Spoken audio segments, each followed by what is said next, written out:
Boeing's Poseidon program has reached a new key milestone with the assembly of the first P-8A Maritime Patrol Aircraft for New Zealand.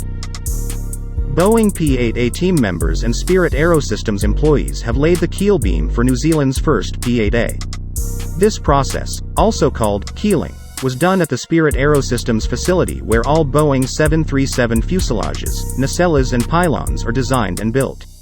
Laying the keel is an important production milestone during the build of any ship or aircraft and represents the cornerstone of this latest P-8. Rosemary Banks, New Zealand's ambassador to the United States, who was on hand to witness the keeling said, "Today's keeling ceremony is the beginning of a new era for New Zealand's maritime patrol and response capability. Our 4 P-8A Poseidons will better equip our defense forces to extend their reach into the Pacific and beyond, working with our partners and friends." An aircraft keel runs the length of the fuselage belly.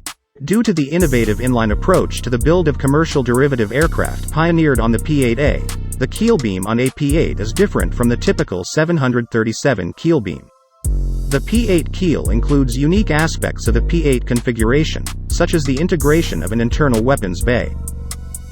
"The excitement of seeing this come together was contagious," said Brian Stewart, P-8 Program Manager for New Zealand. "Not only are we kicking off the journey to the first New Zealand P-8A delivery, but we are strengthening our relationships with suppliers like Spirit as well as our U.S. Navy and Royal New Zealand Air Force customers.